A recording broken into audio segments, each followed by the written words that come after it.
Chapter 1. Moon phase full. Folding her arms across her chest, Kat leans against the door to the office, watching as the thick-set muscular stranger in uniform searches the drawers of her desk.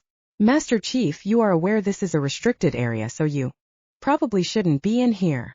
She frowns as he ignores her and continues his search. Sorry, but are you looking for something in particular or just restyling the office? Removing some of the leather-bound books from the shelf, books she unpacked only an hour ago, he looks up and grunts. The keys to the medical store. They should be in that file cabinet, but they're not there. He throws another book on the floor where it lands face down, splayed open. I don't suppose you'd know anything about that. Kat puts her hand on her hip as she dangles the keys on the end of her index finger. These? Give them here, he demands, making a grab for them. Shaking her head, she refuses and quickly snatches them away. Alexandria's Genesis. She smiles. Your eyes, I couldn't help but notice. They're violet. It's a medical condition called Alexandria's Genesis. Well, some people say they're gray, and that it's just a trick of the light. Me prefer to go with rare genetics. She smiles, he doesn't. Instead, he holds his hand out and again demands the keys. Holding them behind her back, Kat again refuses. Tell me why you want them. First, I need some things from the medical store. Some things. She frowns. Such as? That's none of your fucking business. Now just give me the damn keys or I'll have you removed from this base. Irritated by his arrogant and frankly rude tone, she sighs. I doubt you can actually do that. Nonetheless, the answer is still no. Look, if you need some supplies, then just write me a list and I'll get whatever you want. Are you fucking kidding me? He laughs, lip curled in arrogant disbelief that she would refuse him. I am not writing any damn list. Just give me the keys. Now. She shakes her head and defiantly drops them into the side pocket of her khaki pants. Provoked, he looks her in the eye for the first time since the beginning of their exchange. Who the fuck are you? He frowns, his eyes tracing a line from her face to her feet, taking her in. She's slim, 5'9" with large breasts and long blonde hair which is tied in a neat bun on top of her head. His aggressive tone bothers her, but careful not to show it, she takes a deep breath and answers. Morgan. Lieutenant Katrina Morgan. Morgan. He scowls, remembering the name. Christ, they really did send a woman. Well, no way, no fucking way is this happening. He grunts and shoves past her in the doorway. Nice to meet you two. She sighs as an inexplicable coldness sends a shudder down her spine, and the hairs on her arms bristle. The encounter wasn't exactly the greeting she'd hoped for when she arrived. Unsure what to do next, she closes the door. Now alone in the office, she takes the keys from her pocket and places them on the desk beside her laptop. Then looking down, she notices a leather-bound book lying by her chair. Dr. Cunard's Herbal Medicine and the Occult. As one of the books he'd discarded during his search, and with no consideration to its value he'd tossed to the floor.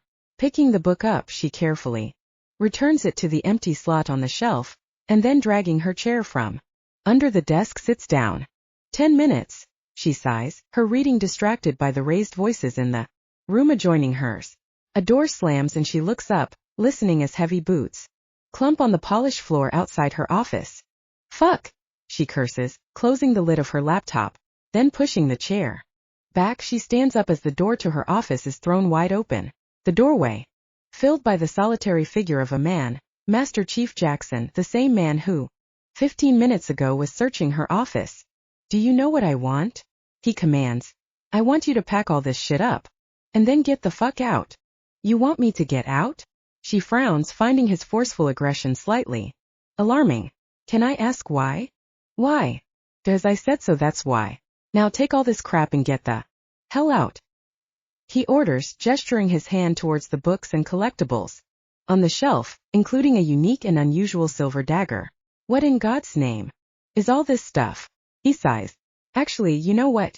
I don't care, just pack it up and get gone. Oh, but before you do, give me the goddamn keys to the store. Sorry, but I can't do that. I'd need to speak with Commander Edwards first. He said if I had any problems that I was to report to him, and now, well, it would seem I have a problem. Don't worry yourself about Edwards, he'll speak to you in due course. Now, He picks up the empty cardboard box and starts packing it with books from the shelf. I said, get the fuck out. Please, can you leave the books alone? She asks politely. Some are first editions and very rare. Again, he ignores her and continues, aggressively throwing books into the box. Master Chief Jackson, please stop. Her recognition of him by name forces Jackson into a wry smile. Turning around, he faces her. Oh, so you do know who I am then? Yes. She looks at him and smiles. Well, it would have been pretty dumb of me to take this posting and not know who you are, right? Damn right. He grins, and with a self-confident smirk filling his face, he holds up another book and drops it with a heavy thud onto the floor. Incensed by his actions, Kat's about to reply when she hears a cough in the doorway. She turns around and sees Commander Edwards, leaned against the door. Watching the pair of them, she stands to attention. Sir. At ease, Lieutenant, he groans. Master Chief Jackson, what in the hell do you think you're doing? Jackson leaves the books and sighs. I told you, sir, she's not staying. Yeah, I recall you saying something like that. But I don't believe you. Waited for my reply? Lieutenant. He holds the door open. Would you mind waiting outside? I need to talk with the Master Chief, alone. Kat nods and immediately leaves as Edwards closes the door behind her. Sit. Commander Edwards steps forward and points at the desk in front of him. I said sit down. Begrudgingly, Jackson does as he's asked. Then he folds his arms across his chest and hisses loudly, sucking air through his teeth. Edwards also sighs, a long drawn-out breath that hints at his frustration. Then, stroking his hand over the smooth baldness of his head, he continues. As I was explaining in my office, Command wants your team back in the field. SAP, and that means you need a medic, that's her. He frowns, taking another deep breath. Darius, your team hasn't been operational in over 6 months, and all because you can't find a goddamn medic. You like hell, the last one quit the military altogether, and I don't even want to imagine what you did to him. He scowls as Jackson stares back at him. Look, the cake eaters are all over my ass about this. A DevGru team not on ops, that's a problem. Black Squadron not on ops, much more of a problem. But having a team like Wolf sitting on its ass, that's a definite no-go. He sighs again, taking a minute to let Jackson reflect on his words. You know, they're talking about splitting your team up, redistributing the talent. What the hell? They can't seriously do that. Oh, they can. And they will unless you get your ass back in the field. Before Jackson can object, Edwards holds his hand up, signaling for quiet as they both take a moment to reflect on the situation. Sir, you know my team is the best. Hell, it's better than best. But you also know that he jabs his finger toward the door. She is not right for this team. Is she not? Really? Edwards cocks his head. Darius, did you even look at the file I gave you? No, don't answer that because I know you didn't. You didn't because you already decided you wouldn't take her. God, it pains me that I know you that well. Sir, with all due respect, she's never gonna make the grade. I mean, come on. Have you looked at her? The size of her? We both know physically she can't. And hell, I'll even lay money she knows it. And again, with respect, sir, every damn medic they send is a waste of time. I mean, do they send these jerks on purpose just to piss me off? No one has been as good as Marco, and you know that. Alright, I know you have a problem with the medic with her size and physical attributes, and you may have a point, but trust me, someone with this level of training, she's one of the best applicants we've had. In fact, she was the only fucking applicant we had. It would seem your reputation precedes you, Darius. His voice hitches as they continue to stare at each other. Jackson is known for being an arrogant ass, and it's more than evident in his behavior towards any and all new arrivals. Since his team lost their long-standing medic to an IED, he's been reluctant to have anyone new on the team. But this time, Lieutenant Morgan's gender adds to his resistance. You know, I have an excessive MOS looking for positions on teams, but your unit, not one single fucking application except for hers. Edward sighs, pacing back and forth across the room, his way of calming himself. Darius, Brass is pushing hard for you to take her. If you want her gone, then fine. But you're going to have to find me a legitimate reason as to why she doesn't meet the mark. If you do, then no question she's gone. A legitimate reason? What the hell is a legitimate reason? I don't know, use your goddamn imagination. You're the team commander, that's your problem to work out. Frustrated, he massages the nape of his neck. Hell, take her on exercise, I'm sure you'll find a flaw there, I mean you have all the others. I don't care what it is, but Darius, make sure it sticks. Because this can't come back on me. If you want her out, then I need something watertight, because my dick's swinging in the wind here, and that means yours too. He sighs, taking a deep breath. Just remember, you send her packing. Then you'll have no choice but to take whatever they send next. I need this. Team back on operations, is that clear? Yeah. Crystal. Jackson sighs, raking his fingers through his floppy dark hair. Oh, and sir, what happens with her now? Well, for now, officially she's this team's medical officer, so you'll show her some respect. He opens the door and then immediately pushes it closed. Oh, and Darius, just a reminder. Don't scare the crap out of her, because, trust me, the last thing I need right now is more paperwork. That one with the medevac was a fucking nightmare. Angrily, Jackson rolls his eyes and rubs his hand over his head. Fuck, he curses, looking at the door. Kat is standing there, arms folded, glaring at him. Now, would you like to put my books back on the shelf, please? He stands up from the desk and steps forward, towering over her. Using his height to intimidate, he stares with contempt. I wouldn't bother putting those books back because you won't be here long enough to make it worthwhile. He looks at her, angry, his violet eyes deepening in color, but he is fascinated by her calmness, and he holds his gaze. With anyone else under these circumstances, his aggressive and domineering stance, he would see at least a flicker of fear. But she doesn't flinch. That makes him both curious and annoyed, but staying ice cool, he's careful not to show it. She's never seen purple eyes up close, and intrigued, she stares back at him. Well, you know what? I'm staying, and so with all due respect, sir. Fuck you. We'll see. He grins with a superior smirk as he pushes past her to leave, slamming the door shut. Kat sighs and leans on the desk. Taking a deep breath, she fights with her furious internal voice, which now enraged is trying to overwhelm her. Just focus and stay calm. You knew this bullshit was going to happen, so just ride it out. It's going to be fine. She closes her eyes and sighs. Really? Kat, what in the hell are you doing here? Chapter 6. Come in. Laying her pen on the desk, Kat looks up. Digby stands in the doorway wearing a wanna-fuck smile, staring at her. Okay, so I have coffee and donuts. Figured you'd probably be hungry by now. Standing up from her seat at the desk, she checks the time on the clock. You're here early. Oh, am I? Good, then that gives us time to eat and think about doing other things, he says, playing with the collar on her shirt before he strokes his fingers softly against the mark on her neck. She pulls away, rejecting his touch. She's still somewhat ashamed about what they did last night. Ryan, I told you that's not going to happen again. Yeah, and I told you it's Digby. Biting his teeth against his lip, he watches her, and leaning his firm-toned butt against the edge of her desk, he sits down.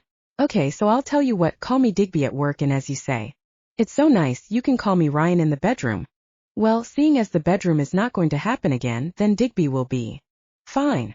Resisting the sudden urge to kiss him, Kat's eyes wander across the lines of his face.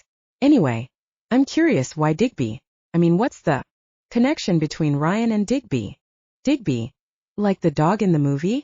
He smiles, looking at her now, baffled expression. You know, the biggest dog in the world. Oh, okay. She laughs. Yeah, sure, I get it now. You like to think of yourself as a big dog? But you do know that's not a great reputation to have, being a dog. Yeah, but my Digby, it's not referring to me. He smirks, placing his hand against his groin. Okay, I get it, I don't need an explanation. Sipping from the paper cup, she smiles. This is nice. What is it? It's a vanilla coffee, I figured you'd like it. Yeah, it's good. There's an intense vibe between them, and with the scent from his aftershave so intense and seductive, she feels the need to step away. Picking up her stethoscope and pulling the equipment cart beside her, she places a hand on the examination table, motioning for him to sit. You can take your shirt off? Then we'll get started. See, I knew you couldn't resist me. He smiles, eagerly undoing the buttons on his shirt. You know, I've never fucked in an office before, well, not on the base, so this is going to be a first for both of us. Ryan, this is not foreplay, this is me listening to your chest and doing some. Tess. Now lie down, I have to take some blood. Wait, blood? Why? What is it with you guys? She laughs. You've all been squeamish about this. You should have seen the way Zach kicked off trying to resist. Yeah, but have you spoken with Darius about this? Have you told him what you're doing? What exactly are you doing with this blood? Just some tests. Sending them to the lab to run some standard diagnostics. Blood sugar levels, glucose, stuff like that, nothing major. Why is there anything specific you want me to check? Kat, you really need to talk to Darius before you do this. I told you I won't. Now take your damn shirt off like I asked. Reluctantly he complies, mainly because he wants her to touch him. Unfastening his shirt, he strips to the waist and sits on the couch, placing the cool metal stethoscope against the curve of his chest. She listens to the steady pounding thud of his heart as he stares at her and smiles. He's trying to distract her by blowing gently against her neck. Ryan, will you stop it? He smiles, and continuing to annoy her, he strokes his finger against her mark, tempted to do it again. For her, the physical attraction of being this close to him is overriding her senses, the heat from his body and his scent so strong that she can practically taste him. Fuck! She sighs, closing her eyes, trying to focus on what she's doing, listening to his heart. He's calm and all she can hear is a steady beat. She's not. Her pulse is racing with heady desire, and as his touch moves from her neck to her arm, and then to the side of her breast, she quickly brushes him away. Will you please stop touching me? Taking the tourniquet from the cart, she ties it tight around his bicep. He allows it simply because he likes the touch of her hand on his skin. She's again making him hard, and standing up close she can sense it. Digby, stop. I can't, sorry, it's your perfume. The smell has got me all over the damn place. Yeah, and this is exactly why last night should never have happened, and why it won't happen again. Ryan, we have to keep this under control. He looks at the swollen vein on his arm as she preps to take a sample. Well, you carry on doing this and it's not going to matter what we do, 'cause you're gonna be out of here. I told you Darius is not gonna like this, not one bit. Not going to like what? This is me doing my job. Surely he can't have a problem with that. I mean, what am I supposed to do? Anyway, these examinations need to be done. He looks down as she continues with the cannula in his arm. He takes a hold of her hand and stops her.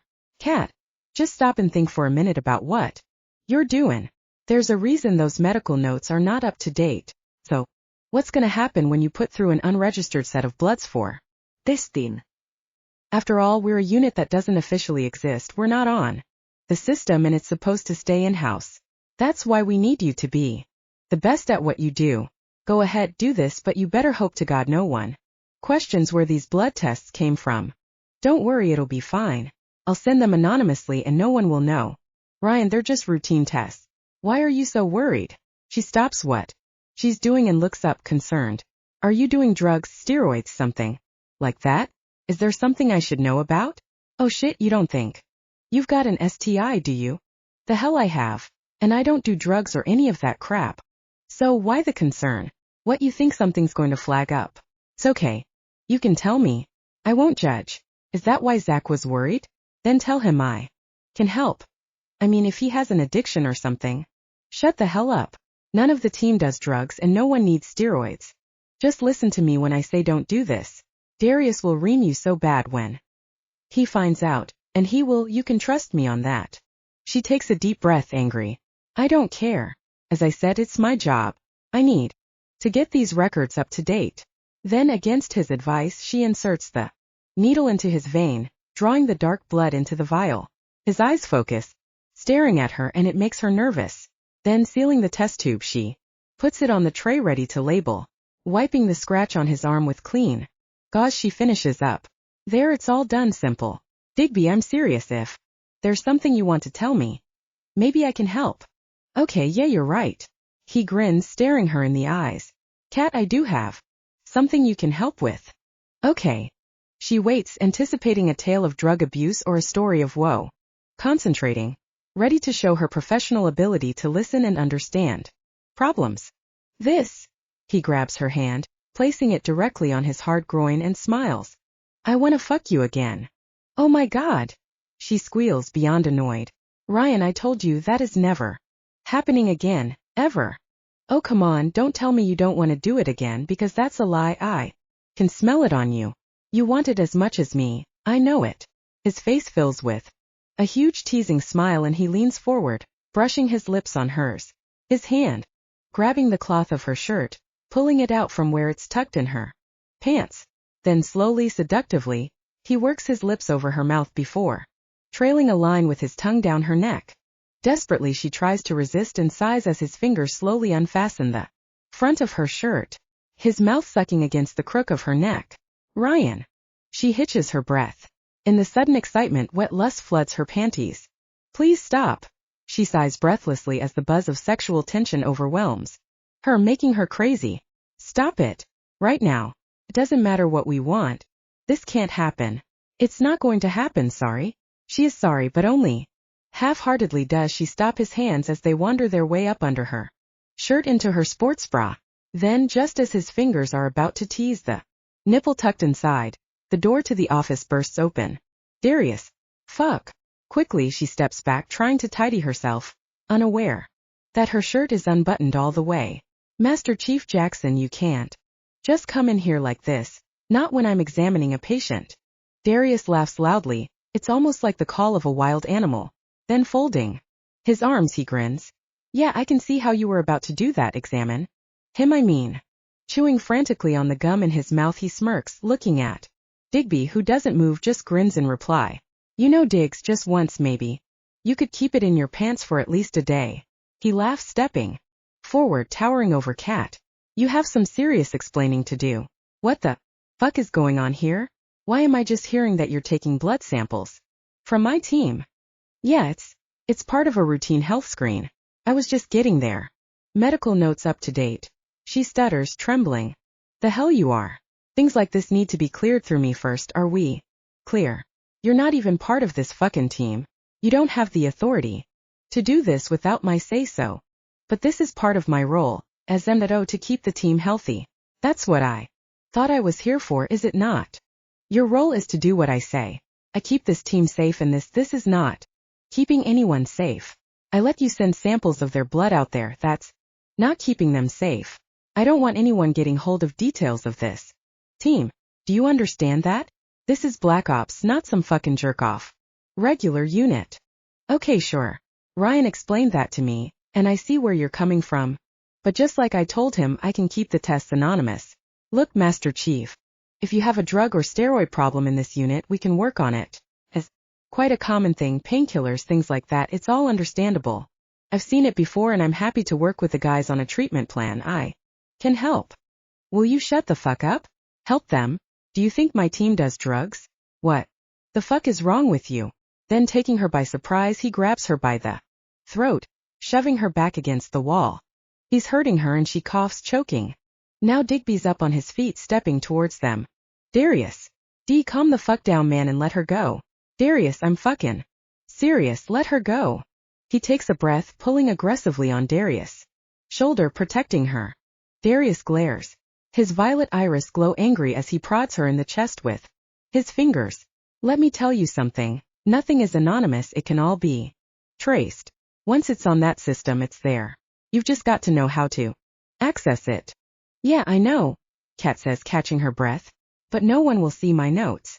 They're locked on my system. No one would know. He laughs. No one would know, that's what you think? Right, like your psych report, which, by the way, I got Zach to pull out of the system. Yeah, but they're not available to read. They're not part of my service record. Medical notes are separate. Oh, is that right? So, you didn't tell your shrink you fucked your commanding officer? Even though for the public record you both denied it. Heard it got you thrown off Hell Week, and that left you feeling down and guilty. Look, I have no idea who told you that, but she swallows nervously, watching him. So it's not true then? You didn't feel guilty about the lie? That you kept quiet to protect his career, even though you had to take the fall for. I wanted to come clean, lying didn't sit well, boo-hoo. How could you live with it? What the fuck? She frowns as he repeats back her own words she'd said in confidence to her therapist. How the hell did you see my medical notes? That's confidential information. And I told you, if it's on a system then it's there to see. Oh, and just so you know, Zach said your shrink's security was abysmal. He laughs at the shocked look on her face. Oh, get over it, I ran a deep dive on you, but don't get any ideas that you're special. I do it for everyone. But that information is not part of my service records. That was a personal discussion in a private session. Maybe, but it's part of my check on you. We don't have secrets on this team. If you're going to be part of it, learn not to lie. I need to know anything and everything about you. I need total trust. You're quite the bad girl, so I'd get down off that damn high horse. Let's get things straight. This is my team and anything going on with my team comes through me first. Do you understand that? She sighs, taking a deep breath, and nods. I don't know how you got those records. This is bullshit. Twisting around, she gets him to release his grip on her neck. As she turns, he keeps hold of the collar on her shirt. He frowns, now noticing the purple bruising on her neck, and he looks at Digby. Did you do this? Digby doesn't reply, so Darius looks at Kat for the answer. You let him do this? She swallows nervously and doesn't know what to say. No, it was a one-night stand in a bar before coming here. It was nothing, just sex. Nothing is going on, well, not with us. I mean, don't be ridiculous, we only just met, so why would you think I'd sleep with him? She continues to burble randomly, and he laughs. Wow. Fuck, you're unbelievable. I just tell you not to lie, and what do you immediately do? Darius sighs. I don't give a fuck what you've been doing with him, but this taking blood, that's not happening. He turns, looking at the sample envelopes on her desk. Are these for my team? Reluctantly, she nods, watching as he grabs them up from the desk, taking them with him. You get your fucking shirt on. He stares at Digby, frowning. I want you up and ready in the shoot house in 15. Digby nods, not saying a word as Darius heads out, slamming the office door behind him. Kat sighs, taking a deep breath, watching Digby pick up his shirt, unfold it, and slip his arms inside. Standing up, he pulls it around his shoulders. Well, don't say I didn't warn you. She's furious about their attitude towards her, the aggressive tone in him taking her samples, and she considers going to Edward's, but that will only make matters worse. She needs to face this down and sort it herself. He can't do that. He can't just take those samples. Ryan, this is my job. You know he doesn't want a medic, but he has to have one. So what am I supposed to do now? Taking a deep breath, she drags her hand through her hair as she tries to think. Fuck. So what am I going to do now? I don't know. I'm sorry, but he's right, it's for the best. Look, I've gotta go. We'll talk later, but my best advice, if you really want to make this team, then go to the gym, work on your strength, and regroup.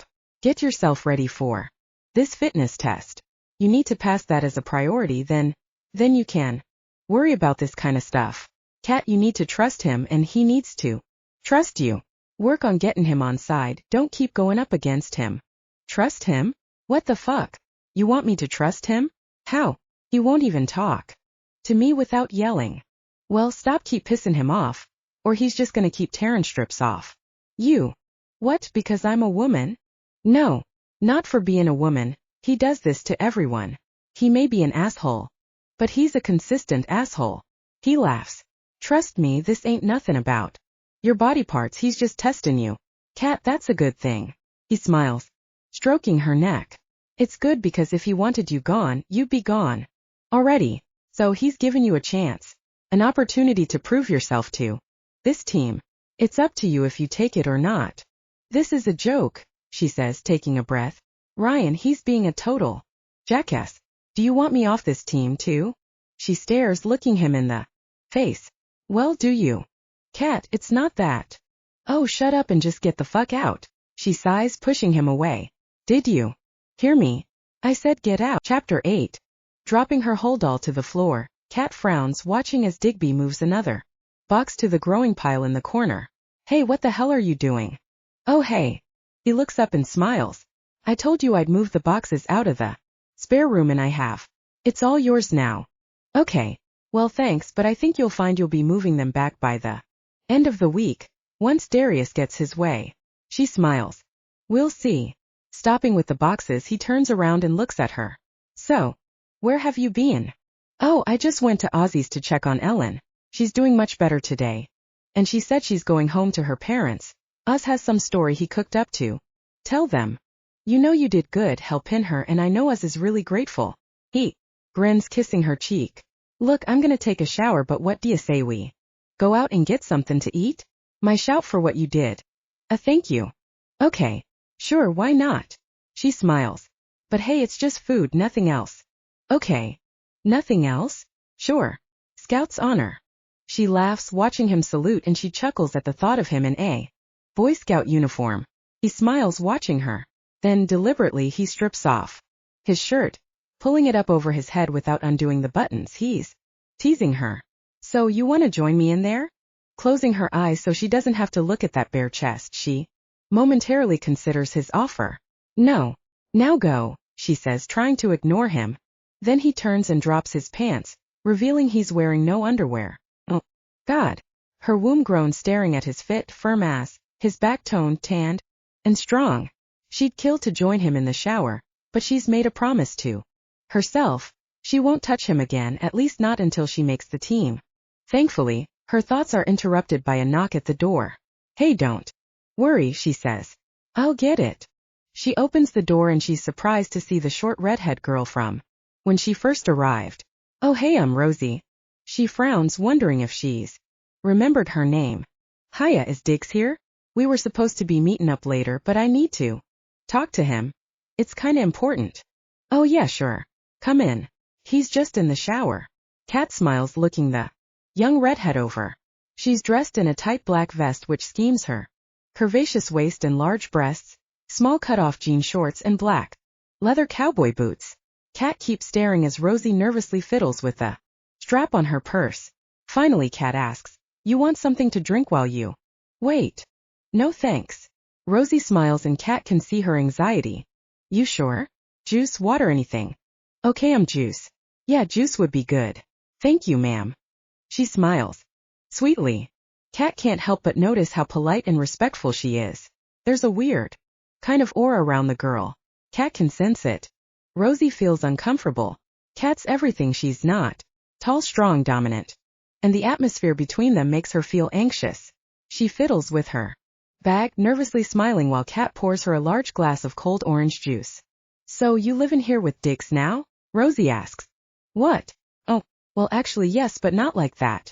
We're not, you know, together. It's just somewhere for me to stay until I get somewhere of my own. It's just temporary. You work with him?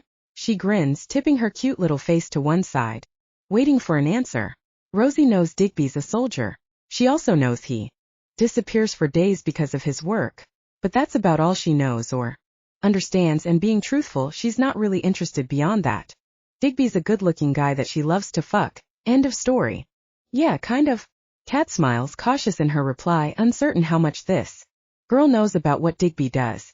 I'm a doctor, she says, thinking that may be sufficient to explain why she's there. So you fucking him? What? Kat chokes. The directness of the question takes her by surprise, and she's not sure how to respond. Should she tell the truth or choose the less hurtful response, a lie?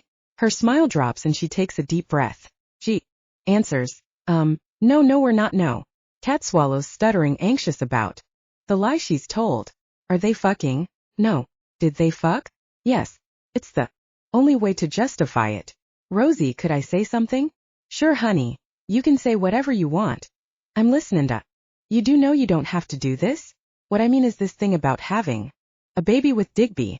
You're young and you don't need to get tied down to someone like him, not at your age.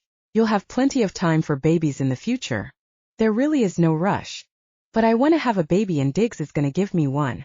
Hey, I won't get an offer like this every day. Especially not if he and you, well, you know, become a couple. I told you there's nothing between us. Sure, it's fine you want a baby, I totally get that. For some women it's a priority. But why don't you wait? Find someone who can be there for you and the baby. Digby, well, he's not that kind of guy.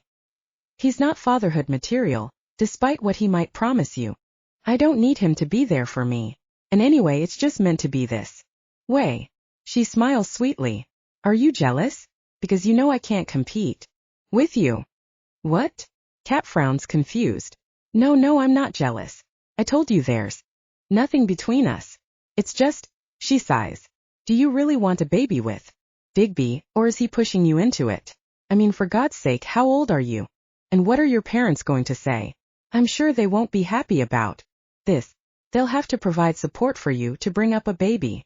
Rosie frowns and becomes irritated. Her tone becomes more assertive, feeling as though she needs to defend her choices. Hey, I'll have you know my parents are thrilled. They couldn't be happier the fact that Diggs agreed to do this with me for my family, and that they're going to be getting a grandbaby. So, with all due respect to you, she suddenly becomes mindful of her words and keeps it polite. Keep your nose out. Really? Wait, you're saying your parents are okay with this? Kat doesn't understand, but there's no time for further questioning as Digby, having finished his shower, rejoins them. Both women's eyes light up as they look at him, only a small towel wrapped around his waist. His hands above his head, his tone-damp chest is on display. As he dries his hair, he frowns with concern. Watching the pair of them, he can sense an atmosphere. Ladies, something going on here? No, we're fine. Kat grins, sipping from her glass of juice. She's just trying to talk me out of having a baby with you. She's what? He frowns, annoyed. To Kat he says, you are? And why would you do that? No, it's not that. I just think she's too young. A baby with you? Seriously? This could ruin her life, limit her potential. I mean, she could go to college or anything. A baby would tie her down. I just don't think you've both thought this through. And why do you think that's any of your damn business? I didn't. That's not how I meant it. I just think she has options. Options? Are you fucking serious? No, the options are you stay out of things that don't concern you. What Rosie does, it's her choice, her business, not yours. He's become aggressive and angry. His blue eyes glare defensively. Kat's not scared, but she takes a deep breath as she stares back at him. Look, all I was saying is she has plenty of time for a baby. She doesn't need to do this right now, and definitely not with you. I mean, come on, you're hardly around much and not exactly what I would call good father material, are you?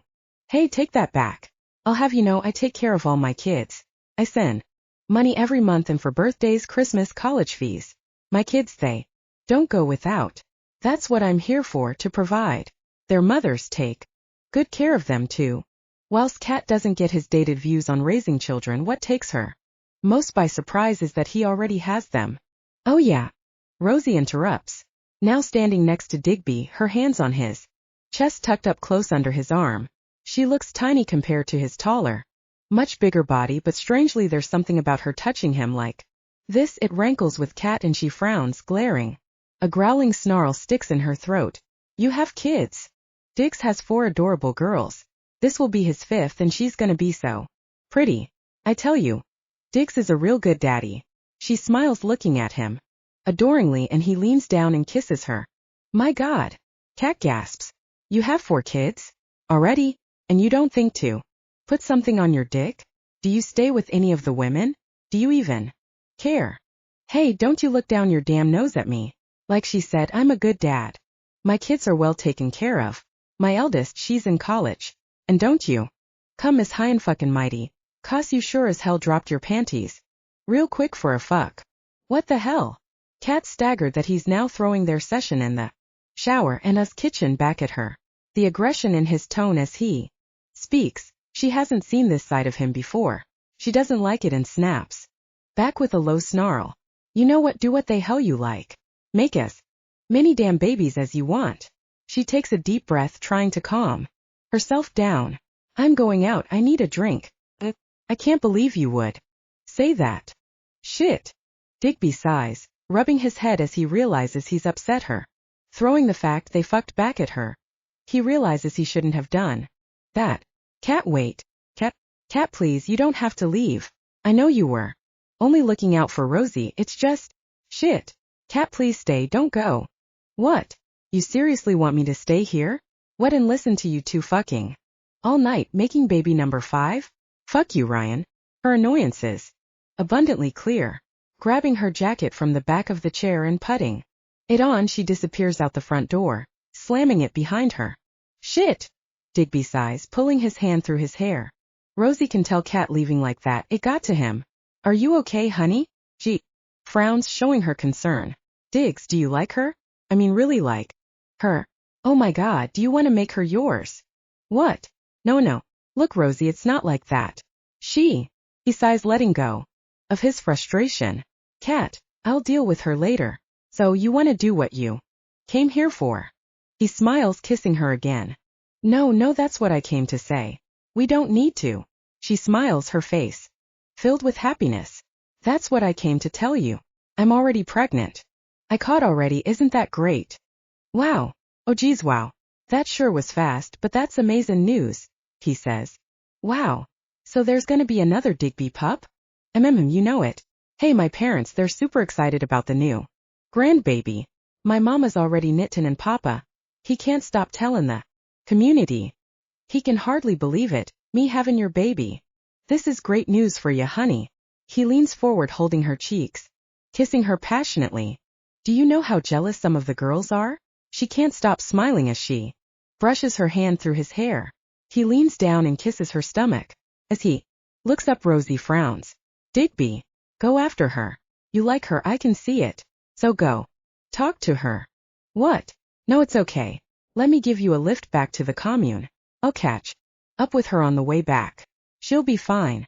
Rosie, it's not important. I told you it's not anything serious. Okay, if you say so. You know Papa will be pleased to see you. He said it's been a while since you've been out there, that you're due for a visit. Yeah, it's sure been a while. I've been busy with work, you know. I won't have time to stop too long though. Diggs, can I ask you something? Is she, special? Couldn't help but notice the mark on her neck. You did that? Yeah.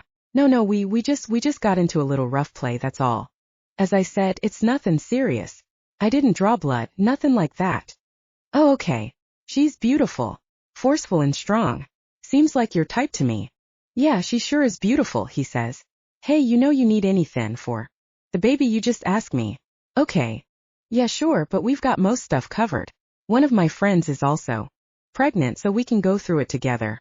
I'll let you know when it's nearer the time. Okay, make sure you do. Come on, let's get you home. Hey, Doc, over here. Ozzy gestures for Kat to come and sit at the table, where the team are all seated playing cards. Ozzy she knows, but the other she's had only limited and stilted conversation with when she did their medicals earlier. Q.T. Quiet Tony. His stutter makes conversation difficult, but with patience it's possible, and he's a considered and measured guy, super intelligent and an ace sniper. Then there's Zach. He thinks he should be number 2 on the team, as he only really answers to Digby, who he sees as the team's leader. He and Darius have a long-standing, old and unspoken disagreement which he makes clear in the disrespectful tone he uses when they talk. Finally, there's Bud, so-called because of his surname Lightyear, as well as the fact he likes to drink large amounts the beer by the same name. They turn around and stare at her, a multiple chorus of, "Hey Doc!" and "Over here." Bud kicks the chair out, gesturing for her to sit. And as she joins them, she smiles. "Hey, how's Ellen?" "Yeah, she's good, thanks to you," Ozzy says, feeling much better, and she went home to her folks. "That's great. Look, I'm just going to get a drink. Anyone want one?" "No, we're all good. We just got around in before you arrived, but you're welcome to come and join us." "Okay, I'll be back in a minute." She approaches the bar, sits on a stool, and gestures with her hand to the bartender. Getting his attention, she waits her turn. Looking around the busy bar, she becomes aware of someone on the brown leather stool sitting next to her. "Oh, hey Patrick, how are you? I missed you the last couple of days. Didn't have my pacesetter for the morning run," she says. "Yeah, sorry about that, I should have let you know, but we got spun up at short notice." "Oh, that's okay. Can't be helped, right? When work calls, you gotta go." She smiles as he kisses her cheek. He leans over and whistles loudly to the bartender. "It's so slow in here. You have to keep at them. So how are you?" "Things good. Are you still staying at Digby's? I mean, how's that working out?" "It's, interesting." She laughs. "I keep pushing Basicom for something else, but no luck so far. Guess that's the downside of being the minority sex. On a base full of guys limits my options. But Digby's not that bad to live with, right? I mean, he's a bit of a dog. Around women, sure. But the ladies seem to like that about him, or is that the problem? Too many visitors?" He laughs. No, he's not had anyone over, and to be fair, he's really clean and tidy. Actually, he's a bit of a neat freak. Not at all what I was expecting. So, he's not tried it on with you then? What? Choking on her beer, she smiles awkwardly, then looks over where the guys are sat. She deliberately hushes her voice and continues, no. He's been a gentleman. You sure? Really, Digby hasn't tried to get in your panties? Have you got that right? We are talking about the same Digby. He frowns. Well, maybe a little flirting now and again. Well, a lot of flirting. She laughs. Right, that sounds more like it. Hey, I'll get this and one for me. He hands the money over the bar. You know you want Chaser to go with that? Spice things up a little. No. I kinda only ever have one on a school night. It's a personal rule. Me and liquor don't really go together. I get a little stupid, so kinda like to keep control. Really, you do? Well, I'd like to see that, the getting a little stupid. I mean, not the control. He laughs. Oh, go on, just have one, it won't hurt. I'll keep my eye on you, make sure you don't get out of hand. Oh, okay, just one. But I need to stick to it. I mean, Darius might spring this training thing on me, and I don't want to be hung over. Okay, I understand. We'll have 2 whiskey chasers. He indicates to the barman. At least I won't feel so bad about having one now. I don't like to drink alone. He smiles. Look, I just need the ladies' room. I'll only be a minute. Sure thing. Hey, why don't I grab that booth in the corner, then we can talk. Away from the bar and the eyes. He smiles, nodding towards the guys sat across from them. Nodding, she frowns, also checking the guys. They're glancing over and looking at her. She wonders how they'll feel about her talking to someone from another unit. She knows there's not much room for crossover between the teams. They all keep themselves tight, protecting each other fiercely like a pack. Taking a breath, she decides it'll be fine. It's not like she's even made the team yet. And she's been running with Patrick all week, so it would be rude to just cut and go. Even if he is a little creepy, and his mannerisms a little touchy. She takes her seat in the booth as Patrick places the drinks on the table. Sitting down next to her, he smiles. Sorry, I got talking to some guys from the team. That's okay. She looks around at the guys from her team at the other side of the bar and notices that Digby's now here, and having joined them, he's leaned on the table, his eyes focused on her. So how come you're out on your own? You don't have a boyfriend? Patrick pushes the whiskey across the table towards her. She shakes her head and smiles, thanking him for the drink, taking a large sip. She feels uncomfortable, still aware Digby's watching. It makes her nervous, and Patrick can tell. So, you're not getting it on with anyone right now? That seems bizarre to me. Everyone needs to let off a little steam, especially in our line of work. No. She frowns, his comment seems a little intrusive and it unsettles her. I want to focus on work for now. I don't need to get caught up with anyone. Well, I'm really surprised Digby's not made an offer you can't refuse. I mean, I've known him a long time, and someone hot like you, well, I didn't think he'd leave you alone. Rumor must be wrong, everyone was thinking that he'd be humping your ass by now. Sorry, you'll have to excuse my language, I'm used to being around guys all day. Well, we're not, she lies, sipping a large mouthful of drink. He's now making her feel very uncomfortable. Something wrong? No, just the whiskey tastes a little funny, but it's okay. You sure you don't want another? No, I said I'm fine. She stares at him and then turns around to look over at the guys. They're giving her sly, disapproving looks, and she begins working on a strategy to ditch her companion and head over to them. Hey Diggs, you want a beer, man? Bud and Zach turn around from the pool table, acknowledging him. Having dropped Rosie home, he stopped off at the bar on the way back to try and make amends with Kat. Diggs, you listenin'? I said. Do you want a beer? Or have you got your attention on something else? Zach laughs. Maybe a certain blonde in the corner? Digby quickly changes the subject. How's Ellen? Yeah, she's good, man. Gone home now. We told her parents she had stomach flu. And stayed with a friend. You know, the doc, she saved her. I can't thank her enough. He sighs. So, you think she's going to make the team? That Darius is gonna cut her some slack? Hell no, he ain't gonna give her a damn thing. Digby laughs. But honestly, I don't know. It's on Darius, you know that. Anyway, she still has to complete the physical. If she gets through that, then I can't see why not. What y'all? Don't want her? No, she's okay. I don't mind having her on the team, Ozzy says, smiling. Is okay by me too. Cutie stutters. Butt shrugs. Zach. What's your opinion there, bro? As you say, it's not my call. We'll see. Just 'cause you're fucking her, it don't mean Darius will cut her in, you know that, right? I'm not fucking her, that's all done with. Yeah, right. Digby, you're such a shit liar. Oh, and you know you owe us for a new kitchen table. Hell, I can't believe you did that, man. Says, throwing his hand up for a high five with Zach. Now go get the next damn round for telling that bullshit lie, asshole. Shut the hell up. Digby laughs. That table was creaky before we did anything to it. He has to laugh as Ozzy grabs the table in front of him, shaking it hard. Oh, fuck me, Ryan. Ryan, he mimics. Oh, go to hell. Digby frowns, glancing toward Kat. Oh, and for fuck's sake, don't let her know you heard that. Do you hear me? She's pissed at me already. Don't need to make it worse. The others laugh as Digby turns again, watching her and Patrick still talking in the corner. So how long's she been over there with Monroe? He frowns. You know I don't like that guy.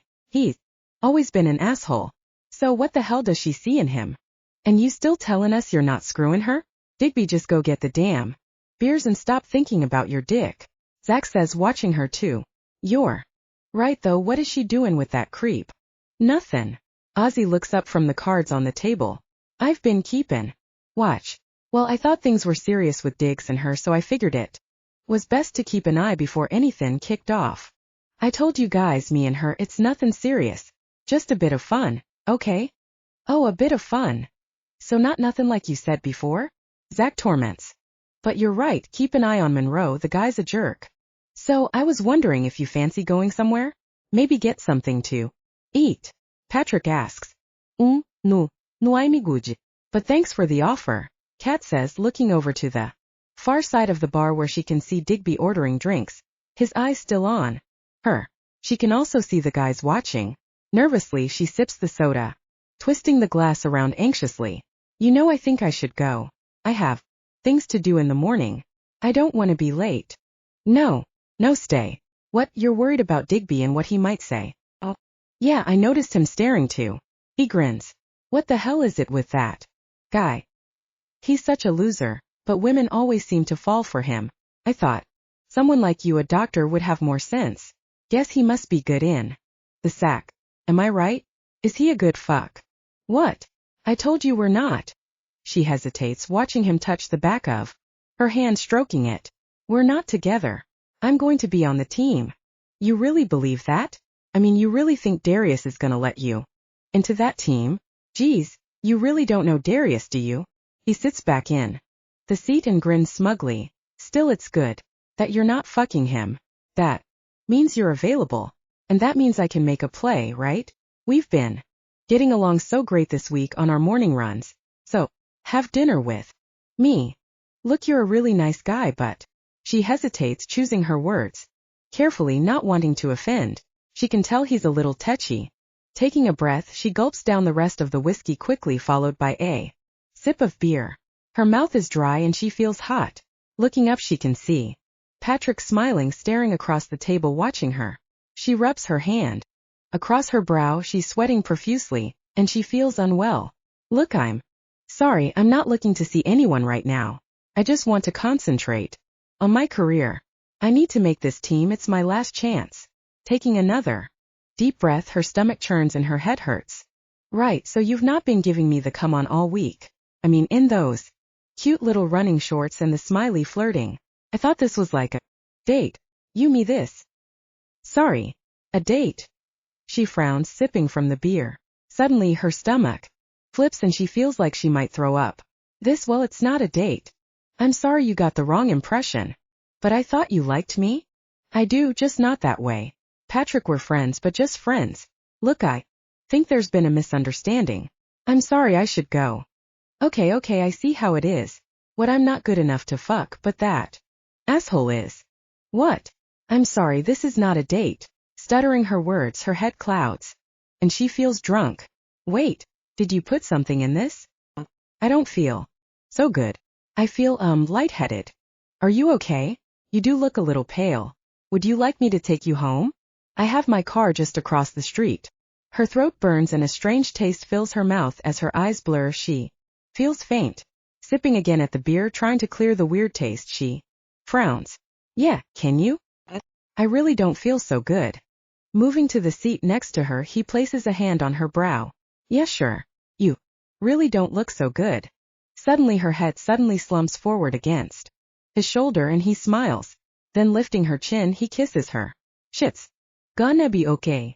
Looking around, he can see Digby watching from his seated position at the bar and kissing her again. He grins. Come on, let's get you home and get you to bed. Hey Jake, he calls to a teammate sat by the bar. I'll catch you tomorrow. I seem to have got a better offer. The doc here, she's gonna give me a physical. He winks. Jake frowns looking at him, then at Kat, her head slumped against his shoulder. Yeah, good luck with that. She looks pretty messed up to me. Why the hell did you let her drink so much? You know she's never gonna suck your dick like that. Hey, who cares as long as she's breathing, right? Yeah, that's not my bag, man, but you're welcome to it. And hey Patrick, be careful. You know she's Darius Medic, right? And what? That means I can't fuck her? Look at her, she's hot. Yeah, well, what I mean is if he finds out, well, he might not be so pleased about you messing with someone from his team. Hey, a quick jump in the parking lot is hardly messing with his team. Besides, she's the one suggesting it. Okay, well, don't say I didn't warn you, because you know what he's like and you've already got eyes on you. He nods towards Digby, still watching from the far side of the bar. Yeah, well, he doesn't concern me. Come on, baby, let's get you up. Kat groans. I need some air. I feel sick. Yeah, I got you. Don't worry, it's gonna be fine. Digby swigs back a beer as he watches them leave. Stupid dumb bitch.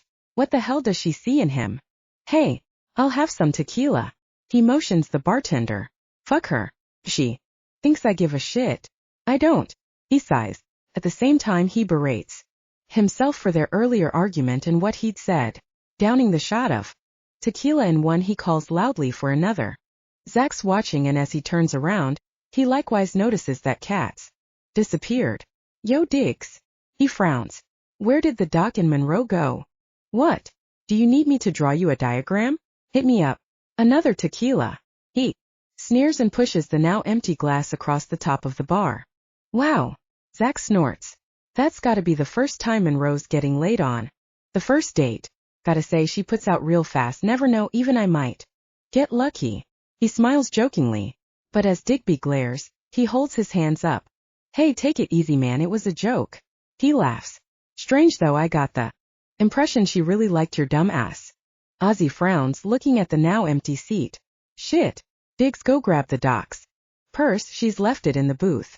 What the hell? Digby gets up and goes over to the booth, looking at the leather bag laid on the seat. Why the hell would she leave her purse? As he picks it up from the seat, the empty glass draws his interest, and picking it up, he takes a lengthy sniff. Then swirling the residual liquid around, he smells it again. What the fuck is this? Turning quickly, he asks Jake. Hey, where's Monroe? Oh, he took crazy hot Dr. Chick outside for some air. Think she wanted to play the doctor and patient game, if you know what I mean. He laughs. Although he'll probably be coming back fairly soon. Man, she was out of it. Did you see what she was drinking?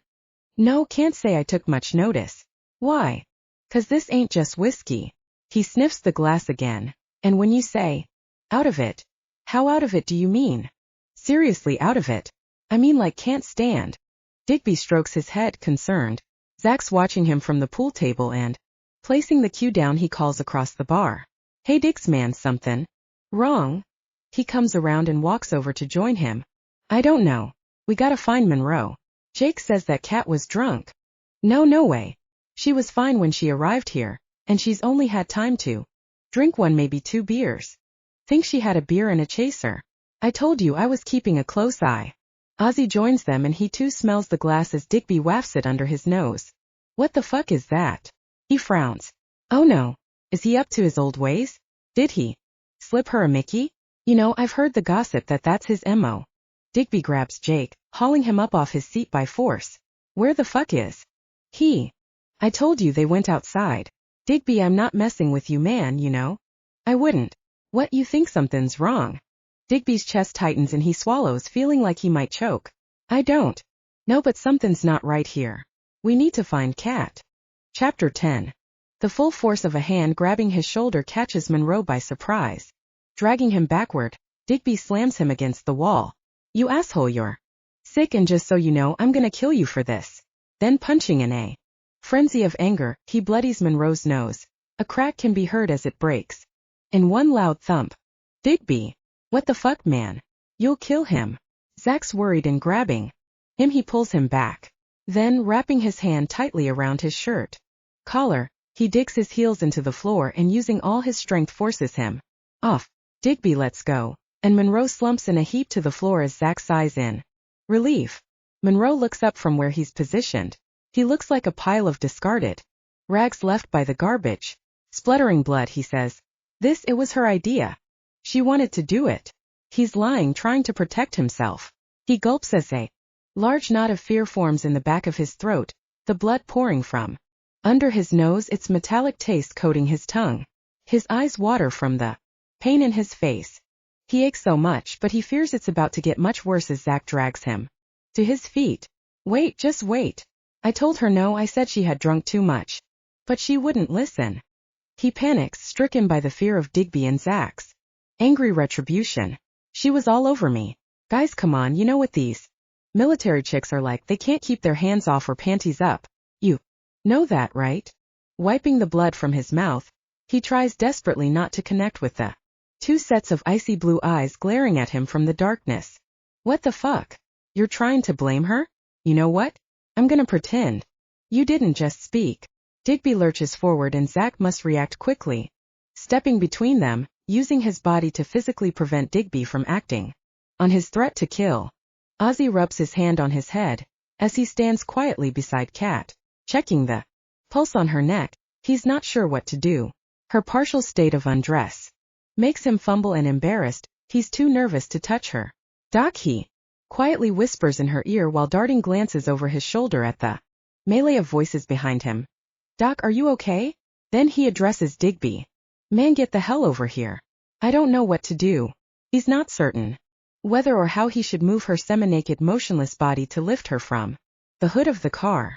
Digby sighs, restraining his anger and squashing it deep inside. He turns his full attention back to his new housemate.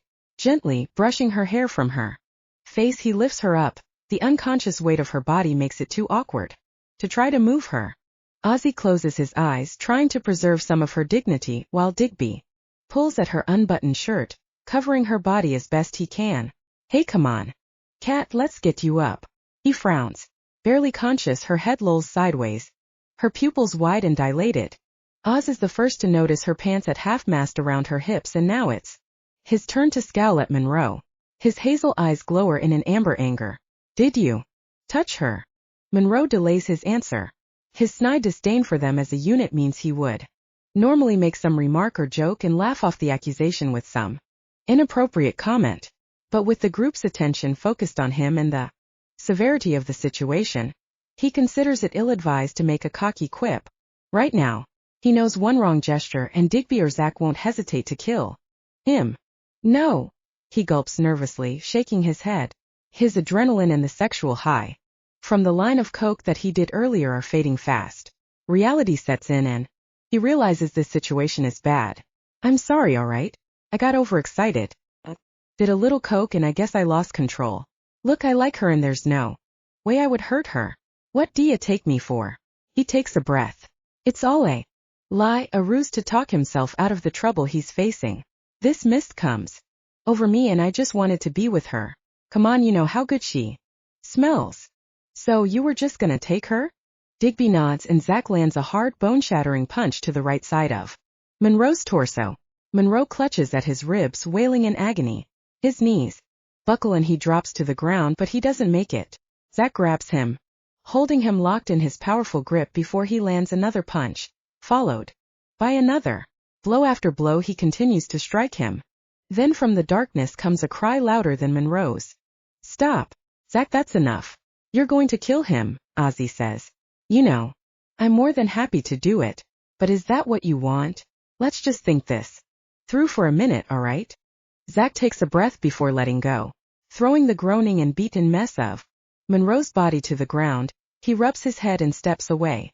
He allows a few moments for his testosterone-fueled anger to subside. Digby sighs. Shaking his head, he ignores what's going on with Monroe and turns his focus back to Kat. Her limp body is slumped against him and he locks his arms around her waist, holding her up. She's so out of it that her arms just hang heavy by her side. Her breathing is slow and deep and she's paralyzed by whatever drug Patrick gave her. Kat. There's a groan, and she acknowledges the soft sound of his voice. Taking a breath, Digby looks up at Oz. What the hell did he do to her? Kat.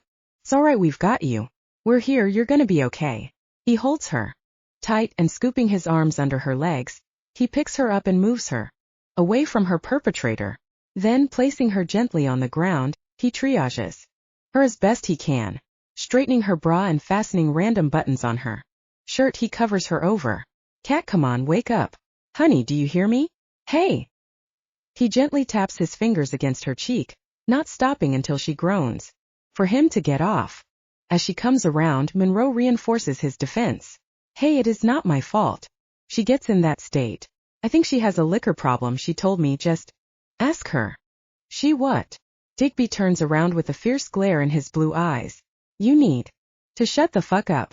You're not gonna talk your way out of this like you have in the past by making some joke about it. Slowly Digby gets to his feet and, unfurling himself, he stands upright. He looks huge and growing in height. He looks down on the sniveling, pathetic wreck that Monroe has suddenly become. Keep your eye on her, Oz. It's time for me to sort this son of a bitch out. Digby kicks hard at Patrick's ribs. Arg. Digby, man, what the hell?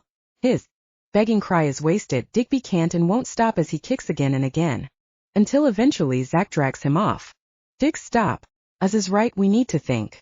We can't do this right now, there are too many witnesses.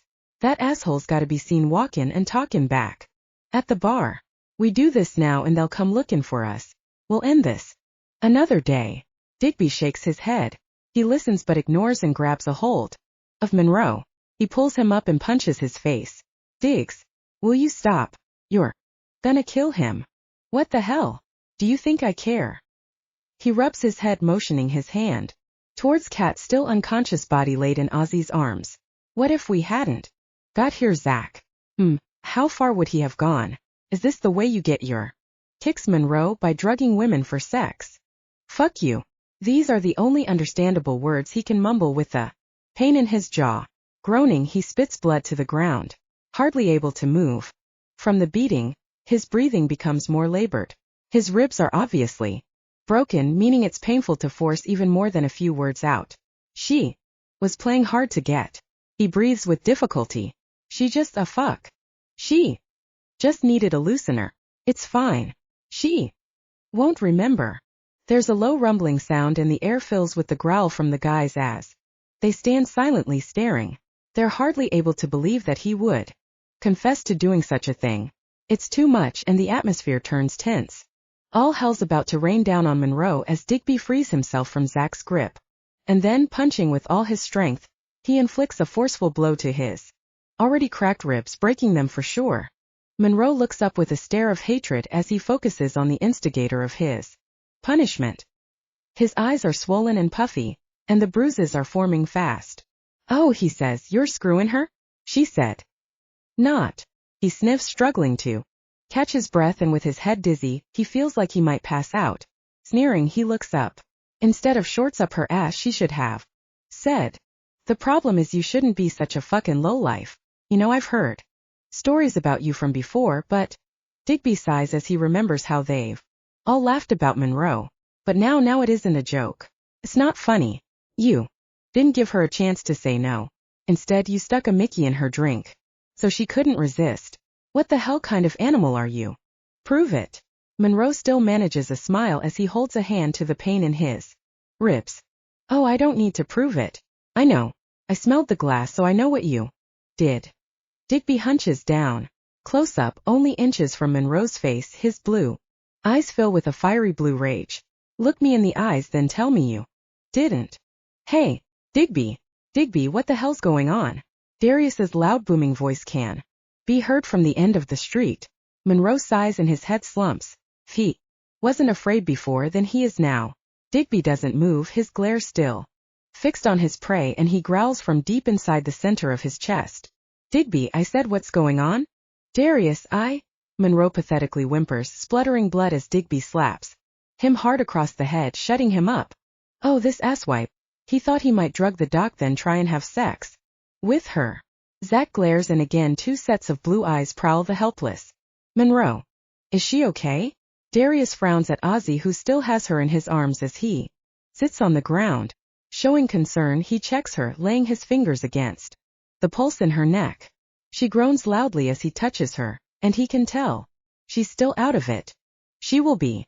Whatever the hell he gave her, it was some potent stuff. Darius nods as silently he surveys the situation.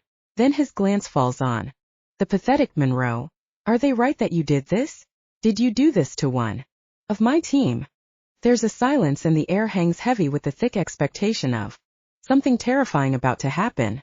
Monroe looks up pathetically as he crouches in fear. He's scared as the 2 pairs of blue eyes are now joined by the deep dark purple ones glowing in the dark, glowing with anger. Darius's face almost fades into the darkness, and a surging wave of fear surrounds Monroe as something uneasy prickles at his core. It's like he's their prey and cornered with nowhere to go. He trembles violently in fear. The stare from Darius' eyes is almost enough to turn his blood to ice. Digby, take her home. Darius's voice is so smooth, calm and controlled. He grabs his shoulder, pulling him away. Diggs, I said, take her home. Take Oz and Zach with you, and I'll deal with him. No, I'm dealing with this. Digby turns, and he and Darius stare nose, their eyes focused on each other. And I said, take her home. That's an order. I'm going to handle this for tonight. Monroe and me, we're going to have a little talk. Oh, Monroe sighs, mustering his strength. Get it over with. He groans nervously, and with no way to defend himself gives in to whatever punishment is about to come. Just do it. Oh no, I'm not going to touch you, we're just going to talk. See, he crouches down, grabbing hold of Monroe by his collar. She belongs to my unit. And I thought everyone was clear that no one messes with what's mine. Not you. Or anyone else. Holding his ribs, Monroe tries to pull away. You don't want her, so why do you care? No, you're right, I don't want her on my team, but your problem is that for now at least she is on my team. You mess with my team, and so we need to talk. The purple in his eyes flashes a bright violet. It's a scary and fascinating thing to see, but it fills Monroe with dread as every blood vessel in his body feels like it's straining to burst. The pulse on his neck thudding almost audibly as his heart rate races, and the touch of Darius's hand on his skin feels like a cold burn from ice. Darius, please. His lip quivers in fear. Please, I didn't know. He gulps, his eyes struggling to remain open. I didn't know about her. Digby, just take her and go. No, please don't leave me. Monroe's body screams to get away, but he's frozen by fear as Darius's stare holds him hypnotized to the spot, and he can't move. Digby grins, Zach still holding him back, saying, come on man, let Darius deal with him. Let's get Kat home. Us has Kat in his arms. She groans as he lifts her up, and her green eyes flicker, trying to focus. Hey. Us smiles as finally she opens them. You okay? She sighs quietly and then again passes out. Okay, don't worry, we've got you. You're safe now. Us hands Kat over to Digby, leaving Darius behind. The 3 of them, Digby carrying Kat, head from the darkness back into the light of the street. Then suddenly they stop as they hear a high-pitched howling sound, followed by a fearful scream which fills the cold night air. A grin curls on Digby's lip, and he smiles as they continue to walk away.